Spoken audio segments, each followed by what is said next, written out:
Okay, let's talk about the Begonia maculata. You know the one. Those incredible angel wing leaves with the silver spots and that deep red underneath. Absolutely stunning. But let's be real for a second, it can also be a total heartbreaker. I mean, if you've ever felt personally victimized by this plant, trust me, you are not alone. So let's dive in and figure out how we can actually make this botanical diva not just survive, but truly thrive. Yeah, this quote, it just hits home, doesn't it? It perfectly captures that feeling we've all had. You think you're doing everything right. Maybe it's too dry, okay, so you give it more water. Maybe too wet, and you just have to stand there and watch your beautiful begonia literally fall apart. It's that sinking feeling, that frustration of trying so hard, only to end up with an empty pot. But hey, here's the good news. It really doesn't have to be this way. It doesn't have to end in plant heartbreak. Honestly, with just a little bit of the right knowledge, taking care of this plant goes from being this frustrating, impossible mystery to something that's actually super rewarding. We're going to crack the code on this one together. All right, so here's our game plan. First up, we'll get to know the Polka Dot superstar. Then, we're finding the sweet spot for its environment. After that, it's all about quenching its thirst. Then, shaping your showstopper. And finally, we'll learn to decode the distress dots. Let's get right to it. All right, section 1. So first things first, who exactly is this gorgeous spotted plant? So the Begonia maculata is what's known as a cane begonia, and you can probably guess why. It's because of those thick stems that look a lot like bamboo. It's originally from the rainforests of Brazil, which tells you a lot about what it likes. And its look, well, it's just iconic, right? You've got those dark green, angel wing-shaped leaves that look like they've been splattered with silver paint. And then, the best part, you turn a leaf over and boom, you get that stunning, deep, velvety red. And get this, here's a really fun little story for you. The rumor is, and I love this, that the designer Christian Louboutin was actually inspired by that flash of red on the leaf's underside when he created his world-famous red-soled shoes. How cool is that? A plant with some serious high-fashion credentials. Okay, let's move on to section 2, finding the sweet spot. And honestly, this is so important. Creating the perfect environment for your begonia. This is where success really, truly begins. All right, so let's break down its ideal home. There are basically 3 magic ingredients here. First, light.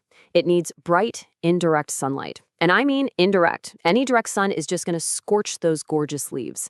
Next up, temperature. It likes it cozy, right around 18 to 22 Celsius or 65 to 72 Fahrenheit. And finally, the big one, humidity. It craves humidity. We're talking 50% or even higher. Basically, you want to think warm, bright, and steamy, just like its home in the rainforest. So, that leads to the obvious question, right? How in the world are you supposed to create a rainforest vibe in your living room? I mean, especially if you're like me and the air in your house tends to be on the dry side. Well, luckily, there are some pretty easy tricks you can use. For starters, just grouping your plants together helps a ton. They create their own little humid microclimate. Another great one is a pebble tray. Just put the pot on a tray of pebbles with some water. As the water evaporates, it adds humidity right where it's needed. Of course, a humidifier is kind of the gold standard here, or you could just pop it in a naturally humid room like a bathroom with a window. But, and listen up because this is super important, do not mist the leaves directly. All that water just sitting there is basically an open invitation for a nasty fungus called powdery mildew. And finally, let's talk about the foundation for all of this, the soil. You really need a mix that's light, airy, and drains really well. The whole goal here is to hold on to a little bit of moisture, but never ever become a soggy, swampy mess, because that's what leads to the dreaded root rot. Something with potting soil, a good amount of perlite, and maybe even some orchid bark is pretty much the perfect recipe. All right, now for what is, I think we can all agree, the trickiest part of owning a Begonia maculata, watering. Seriously, if you can get this part right, you are way more than halfway to success. Here's the one thing you have to burn into your memory. This plant is thirsty, but it absolutely hates having wet feet. That's the golden rule. Think of it like this. It loves a nice, long drink of water, but it cannot stand sitting around in a puddle afterwards. Nailing that balance, well, it's everything. So, of course, that's the million-dollar question. How do you know exactly when it's time to water? And right off the bat, I'm going to tell you to forget about a strict schedule, like every Saturday. That's not going to work.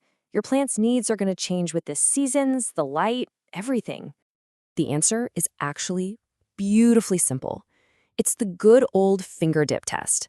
All you have to do is stick your finger about an inch or so down into the soil. If it feels dry, great. It's time to give it a thorough watering. If you feel even a little bit of moisture, just hold off. Wait a few more days and check again. It is hands down the most reliable way to avoid both over and underwatering.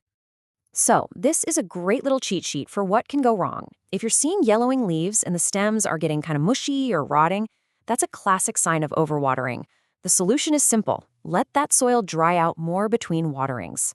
On the flip side, if you're seeing brown, crispy edges on the leaves, that's a sign of the opposite problem. Either underwatering or the humidity is just way too low. In that case, you just need to check the soil more often and use those tricks we talked about to boost the humidity. Okay, so we've covered all the basics to keep your plant alive.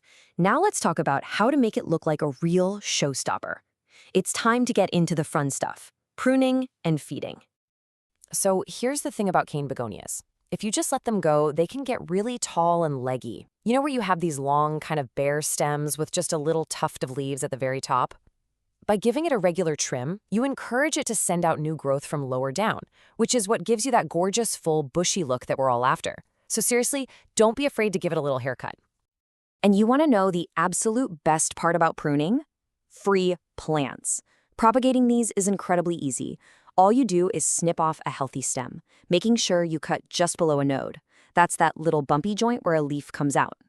Then pull off the lower leaves so they don't rot in the water, pop the cutting in a glass of water, and just wait. Once the roots are a couple of inches long, you can go ahead and pot up your brand new baby begonia in some fresh soil. It's that simple.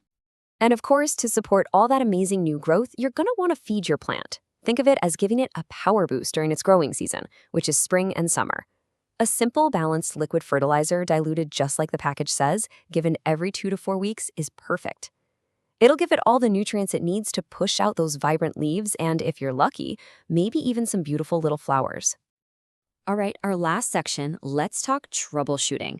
Think of this as a quick guide to becoming a plant detective, so you can decode any distress signals your begonia might be sending your way.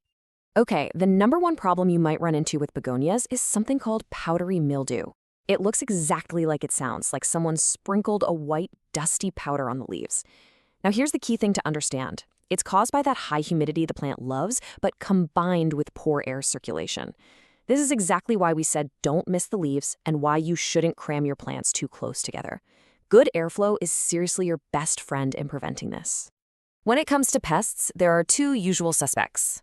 Keep an eye out for spider mites. The telltale sign is a very fine, silky webbing on the plant, especially underneath the leaves. Then you have mealybugs, which look like tiny little pieces of white cotton stuck to the stems and leaves. For either of these, the very first thing you need to do is isolate that plant so they don't spread to your others. Then you can get to work treating it with something like an insecticidal soap or some neem worm. And there you have it, the whole story. See, the Polka Dot Begonia isn't some impossible monster. It's just a bit of a diva, it knows what it wants, and it's not afraid to tell you.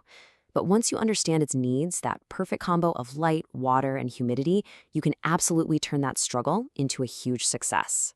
So, now that you're armed with all this knowledge and ready to master this botanical beauty, the only real question is, what's the next challenge you're going to tackle in your indoor jungle?